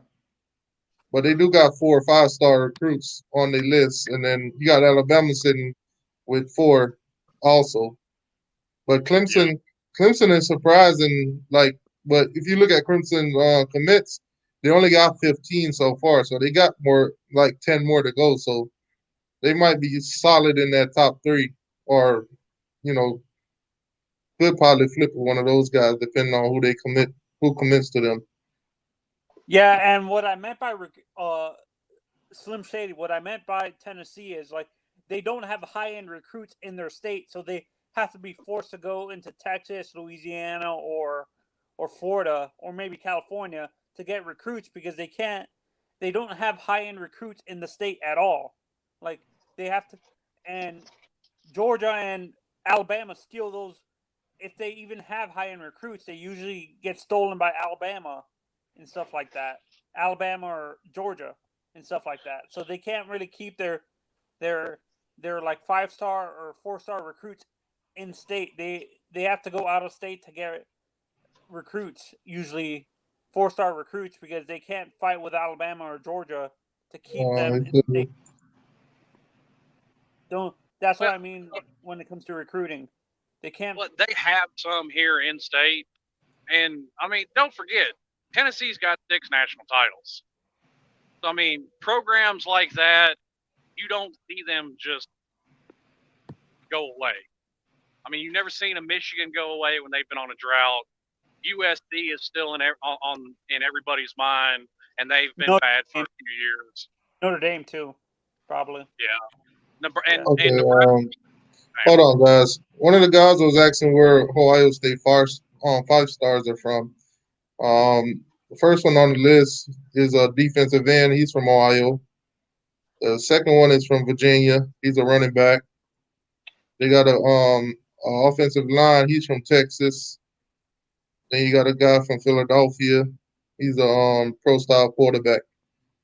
So they recruits are all over the place.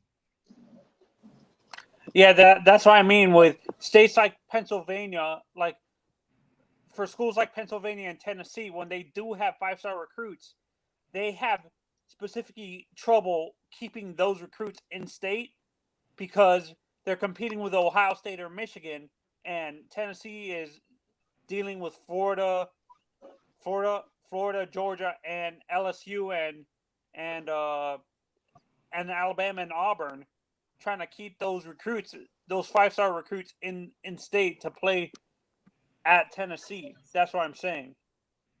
Do you guys agree with that? We had that same issue, but we can, since our talent pool is so deep in South Florida and Florida in general, we can go maybe to 3 or 2-star recruits, and they still have enough talent to play at Miami and stuff like that. That's what I'm saying. They don't have the consistent amount of 5-star or 4-star recruits in Tennessee for them to rely on all the time, where they don't have to go out of state to steal recruits from other states and stuff like that. That's what I'm saying. Well, that's where coaching comes to it. I mean, perfect example. Look at Dabo and Clemson. He won a national title, his first one with Deshaun Watson, with an average of a 15th ranked recruiting class. Oh, I thought his recruiting class when he won with Deshaun was in the top 10. No, it's now in the top 10. Oh, okay. So his was out of the top. It was at the bottom of the top 15, basically. That's why they always say when you start winning games, recruits will come, but then your program become attractive. It's like a girl that you grew up with. You always thought she was ugly, and then next thing you know, she grew up. Now she got a big butt. She got it going on, basically. Clemson been an ugly girl for a while, but now they starting to look beautiful. They grew up. And I'm not going to deny Clemson got a fat ass now. Players that come to or USC, no doubt about that. But it still takes the coaching, and you can do it with less talent. I mean, that championship team Butch Davis put together, they were nowhere near a top 10 recruiting class. Not even close. The only top 10 recruit they had was Sean Taylor a top 10 recruit? He was a 4-star, right? Yeah, I thought I he know was right now. or something like that, right? I thought he was We're like a fine. 5-star recruit out of high school because he was one of the What top. what year did he come in? 2000, I think. He was at the end of I think Ed Reed was a sophomore when he came in as a freshman because they played at the same time. So I think Ed Reed was either a junior or a sophomore or junior when Sean Taylor came in, I believe. Me personally, I'll take a 3-star out of Dade any day over a 5-star or a 4-star in Ohio. Yeah, that's what I'm saying. Like, I think 4 to 3 stars are better quality over 4 or 5 stars out of Ohio or Georgia or something like that, or Tennessee or California and stuff like that, because the quality of talent we play every year. They play every year and stuff. Is there ever going to be travel football like they do for baseball, guys? Is there going to be travel football like AAU football like they do for baseball and basketball and stuff? Or with how physical football is, that's never going to happen? So for Sean Taylor came in the 2001 class, and they do not have any information on his stars. It's not available. Oh, okay. Oh, okay. I I don't said, think do you think there's ever going to be AAU football like they do for basketball and baseball, where there's travel leagues and stuff like that? That's never going to happen with how physical football is in general. I think that with it not being like a travel football team, that allows them to be able to partake in track and field and flag football and things like that to get more exposure. So I don't think it depends on like what level like are you talking about, like high school or Yeah, no, like middle school, like Optimist football, Optimist or going freshman football, maybe like going into freshman year of high school, like freshman football and stuff like that, or JV. well, JV. Yeah, yeah. the fan base is real, man. What they got against Perry? You said what? I say, what do they got against Perry? I just got a notification on one of my YouTube videos that I don't know if you can see it, but it say, please don't talk about Perry no more. Basically, what it's saying is don't talk about Perry no more. I don't know why they say that. I think Perry had pretty good numbers, and seeing some of the highlights, I was happy to see him actually able to scramble. I know the ones that love Tyler Van Dyke over Perry, when they see the scrimmage and what happened, they're gonna be pissed. Yeah. They're gonna be mad. I think it's Perry's season next year, and then I don't know who will take over after that. I'm not in that depth of knowledge. You're not a high. Yo, T2Y, can you pull up Ja'Cory Brooks highlights? I'll check them. Logan, you're not as high as other fans are on Tyler Van Dyke. Is that what you're saying? Like, you don't. I haven't seen enough of him. He would still. Oh, okay. Oh, back to my question. Do you think all of you guys, ever think there's going to be AAU football like there is for like baseball, like in Little League, or maybe going into freshman year of high school and stuff like that? Or once they get into high school, they can't do travel league stuff like a travel league football team, like they do for AAU and stuff like that for basketball or baseball and stuff like that.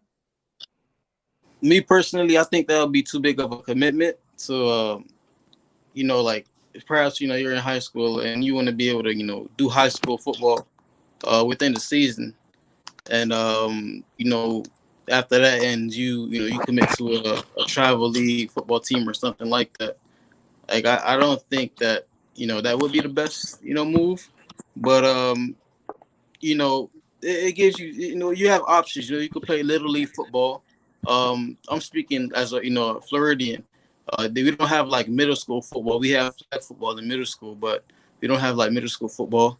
I mean, that's honestly just what it is. I I wouldn't necessarily want that. Like a AAU, like a travel team, football team.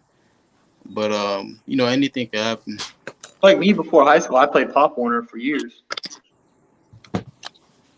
Right. But so you, in your opinion, you don't think that's ever going to happen, Logan or Slim Shady? Do you think travel league can work for football, or is that too physical of a sport for that to happen? I think you'll have like the Pop Warner level like you do now.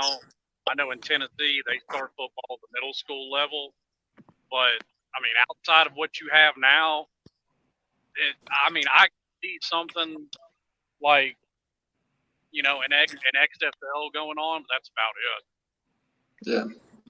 Some kind of alternative that plays in the spring to the NFL. Maybe where almost works kind of like a minor league second chance for some college players. That's really about it.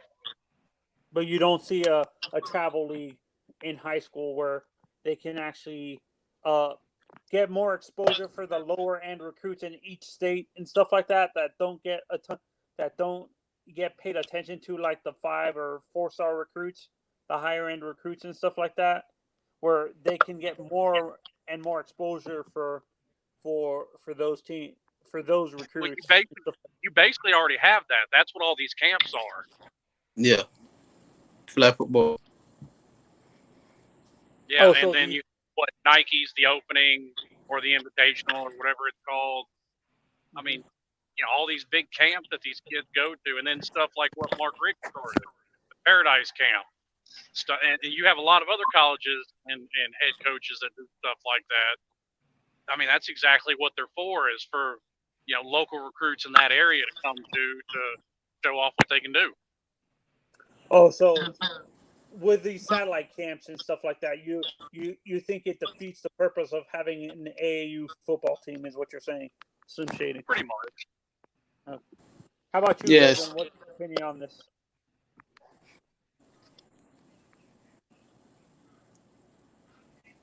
Yeah, that's Corey Brooks.